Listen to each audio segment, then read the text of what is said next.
Hello everyone. तो स्वागत है आप सभी का आईएफएस के इस यूट्यूब प्लेटफॉर्म पर। मैं हूं मोहित पाटीदार और आज हम ऐसे कैंडिडेट का इंटरव्यू लेने जा रहे हैं जिन्होंने प्लांट बायोटेक्नोलॉजी यानी कि स्वेट पीजी प्लांट बायोटेक्नोलॉजी के अंदर 182 मार्क्स लेकर आई हैं आउट ऑफ 300 और स्वेट पीजी लाइफ साइंस के अंदर उनके मार्क्स है 164।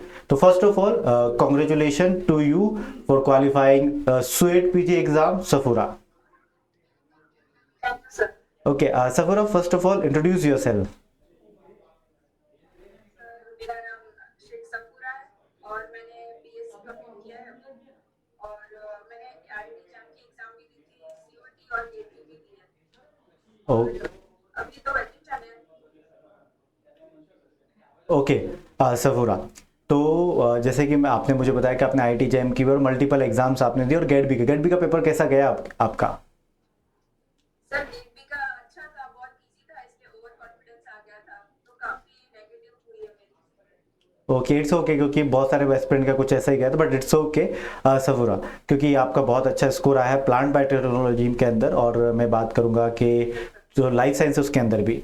सफूरा, मुझे बताइए कि आप एमएससी किस सब्जेक्ट में करना चाहती हैं? एमएससी मैंने अभी तक डिसाइड नहीं किया है, लेकिन फिर भी plan A plan B biotechnology में करना है। किस में करना है? प्लांट में थोड़ा सा इंटरेस्ट है, लेकिन बायोटेक्नोलॉजी में भी चलेगा मुझे। Okay okay okay Safura, well done. क्योंकि पता हो तो ज़्यादा सही रहता है। ओके सफूरा, मुझे बताइए कि ये स्वेट पीजी और जो एमएससी एंट्रेंस एग्जाम आप बात कर रहे हैं, आईटी जैम गेट बी, इनकी तैयारी आपने कब स्टार्ट? सर मैंने 1 ईयर हुआ है तब स्टार्ट की थी, नोट्स बना के रखे थे। आईएफएस की सीरीज हुई थी ओके तो ओके, बनाया। तो आपने यूट्यूब से पढ़ा या फिर आप हमारे रिकॉर्डेड लेक्चर से आपने पढ़ा है? सर मैंने दोनों से पढ़ा है, मुझे कुछ लेक्चर यूट्यूब के अच्छे लगते थे और कुछ आईएफएस के, इसीलिए दोनों से पढ़ लिया। ओके, यूट्यूब के लेक्चर आप बता सकती कौन सी सीरीज आपको पसंद थी, which one is your favourite series और जहाँ से क्वेश्चन ज़्यादातर पूछे गए हैं? सिक्योरिटी के लिए तो सारे जो क्वेश्चन प्रैक्टिस की सीरीज थे वो अच्छे थे। Okay okay Safura, well done. Safura मुझे, प्लांट वाले में तो मैंने पढ़ाई नहीं की है ऐसे, मतलब यूट्यूब का जो दो बनाए थे ना वीडियोस क्वेश्चन प्रैक्टिस के, वही पढ़ा था, उससे ही क्रैक हुआ है। हाँ मैंने लास्ट में वो बायोटेक्नोलॉजी एकदम ही। दो वीडियो सीरीज आप मतलब दो वीडियो सेशंस या फिर मैं कहूँगा वीडियो लेक्चर्स लिए थे मैंने लास्ट में, यूट्यूब लेक्चर्स, तो उससे आपने पढ़ा राइट? ओके, तो फिर भी आपका कितना शानदार है। जैसे कि अब मैंने, क्योंकि तब सीरीज हमारी स्टार्ट हुई थी तो सारे एस्पिरेंट मुझसे पूछ रहे थे, बहुत सारे एस्पिरेंट जो प्लांट बायोटेक्नोलॉजी के थे या आप भी होंगे उनमें से, तो उन्होंने सबने पूछा था कि सर प्लांट बायोटेक्नोलॉजी का प्रैक्टिस सेशन कब लगेगा प्रैक्टिस सेशन प्लांट बायोटेक्नोलॉजी का। तो जब मैंने प्रॉमिस किया था कि मैं लगाऊंगा उस सेशन को डेफिनेटली और उससे आपको काफ़ी ज़्यादा फायदा मिलेगा, तो कहीं ना कहीं देखो आपको 182 मार्क्स आए हैं तो बहुत ही अच्छी बात है सफूरा। जैसे कि आपने कहा कि प्रॉपर आपने उतनी तैयारी नहीं की, फिर भी वो दो लेक्चर से इतना कुछ फायदा हुआ, तो होता है। सफूरा मुझे बताइए कि स्वेट पीजी लाइफ साइंस या स्वेट पीजी प्लांट बायोटेक्नोलॉजी आपने ज़्यादातर जिसमें भी पढ़ाई की हो, ठीक है, आपने एक साल पहले इसकी पढ़ाई स्टार्ट की थी right? Okay Safura, yes sir. मुझे बताइए दिन में आप कितना पढ़ती थी? जो आपके अकॉर्डिंगली जो आप पढ़ती थी वही आप बताइएगा प्लीज़। सर दिन में तो मुझे काफी टाइम नहीं मिलता था, मैं बस सुबह 2 घंटा पढ़ती थी और शाम को 2 घंटा।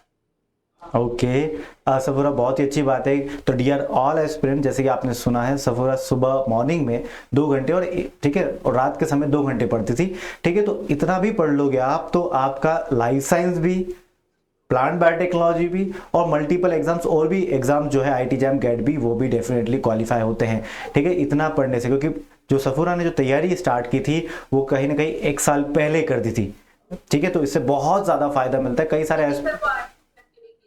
हाँ आईटी जैम के लिए वो कहीं ना कहीं सिलेबस मैच होता है, तो वो आपको दूसरे सब्जेक्ट में भी फायदेमंद देता है, ठीक है, बहुत ही सही सफूरा आपने। और टाइमिंग भी सही रही, क्योंकि कई सारे एस्पिरेंट वेट करते रह जाते हैं कि मैं लास्ट में करूंगा, अगले महीने से पढ़ाई स्टार्ट करूंगा, फिर अगला महीना आ जाता है, फिर अगले नेक्स्ट मंथ से करूंगा, फिर नेक्स्ट मंथ करूंगा, इस तरीके से एग्जाम पास में जाते हो, फिर एकदम से घबराते हैं और यूट्यूब पर आते हैं, सर एक महीने में क्या मैं स्वेट पीजी को क्वालिफाई कर लूंगा या कर लूंगी, सर 15 दिनों में क्वालिफाई हो सकता है क्या? ठीक है, तो ऐसे एस्पिरेंट भी होते हैं, तो उससे बेस्ट है कि आप पहले तैयारी स्टार्ट कर दें। सफूरा मुझे बताइए कि लास्ट में एट द एंड आपको, ठीक है, डर नहीं लगा, पैनिक नहीं हुई कि सर इतने कम दिन बचे हैं, कैसे तैयारी करना चाहिए, कैसे पढ़ना चाहिए, तो उसके साथ कैसे डील किया आपने? सर 7 दिन बचे थे, उसके बाद आपका एक लेक्चर आया था यूट्यूब पे कि 7 दिन में कैसे करना है, कैसे प्लानिंग करना है, तो मैंने वो 7 दिन की प्लानिंग की, सीयूटी के एग्जाम के पहले। तो साथ ही में मैंने एक बार में डिसाइड किया जो सबसे इजी मेरा है उसको क्रैक करूंगी, उसके बाद थोड़ा हार्ड ऐसे करके। हाँ, वो मैंने स्ट्रेटेजी बताई थी उसमें। और मैं रात को मैंने हर रात को मतलब जो टेस्ट सीरीज थी 1 रुपीज वाली वो पूरी टेस्ट सीरीज सॉल्व किया मैंने। Okay Safura, well done Safura, क्योंकि हम जो बात कहते हैं और जो एस्पिरेंट यदि वो उनको फॉलो कर ले तो डेफिनेटली उसका फायदा होता ही होता है, और आपने फॉलो की और आपका फायदा हुआ। ठीक है, क्योंकि लास्ट 7 डेज स्ट्रेटेजी या लास्ट 15 डेज या लास्ट 1 मंथ स्ट्रेटेजी हम इसलिए लेकर आते हैं ताकि कहीं ना कहीं जो एस्पिरेंट हमारे हैं, ठीक है, उनको स्ट्रेटेजी पता चल सके कि किसी एग्जाम को क्वालिफाई कैसे किया जाता है, उस एग्जाम को आसान कैसे बनाया जा सकता है। ठीक है, क्योंकि कई सारे एस्पिरेंट तो सिलेबस देख के डर जाते हैं। ओके, हाँ सर। हाँ, तो वो बहुत ही अच्छा रहा कि आपने वो स्ट्रेटेजी के वो वीडियोस देखे, तो आपके लिए फायदेमंद रहे। ठीक है, तो मुझे लास्ट में बताइए कि आपको क्या लगता है आपकी सिलेक्शन, ठीक है, या आपका इतना अच्छा स्कोर आने की वजह क्या रही? सर कंसिस्टेंसी मेंटेन करना बहुत जरूरी है। मतलब एक दिन पढ़ा और सेकंड डे आपने उसको फॉलो नहीं किया तो डीमोटिवेशन तो आएगा ही, साथ में जो आपने प्रीवियस दिन पढ़ा है उसको भी आप फॉलो नहीं कर पाओगे, इसलिए कंसिस्टेंसी रहना बहुत जरूरी है। ओके, बहुत सही। ठीक है, बहुत सही कहा। ठीक है सफूरा, आपने बहुत ही सारे एस्पिरेंट जो है हमारे डेफिनेटली इस बात को जान के होंगे खुश, क्योंकि कई सारे एस्पिरेंट ये सोचते हैं कि बीच में गैप आ जाता है, फिर तो कल पढ़ लूंगा, आज नहीं कल पढ़ लूंगा, तो उससे दिक्कतें होती हैं। कंसिस्टेंसी ब्रेक ना करें, भले हाफ एन आवर टाइम मिल रहा है, ठीक है, हाफ एन आवर पढ़िए, अगले दिन उस टाइम को मैनेज करने की कोशिश करिए। तो कहीं ना कहीं सफूरा मुझे बताइए कि कैसा फील कर रही है अब आप, घर पे सब कैसा फील कर रहे हैं? सर घर पे तो सब सेम फील कर रहे हैं, लेकिन सबसे ज्यादा हैप्पी मैं ही हूँ क्योंकि कोई इतना सपोर्टिव नहीं था, मतलब कोई चाहता नहीं था कि मैं इतना पढ़ूं। ओके सफूरा, पर वेल डन, आपने पढ़ाई की, और आप डेफिनेटली यही जज्बा होता है इंसान के अंदर, क्योंकि ये भी ना करे और फिर पढ़ना है तो बस आपने पढ़ाई की डेफिनेटली, और आपको फायदा भी मिला सफूरा।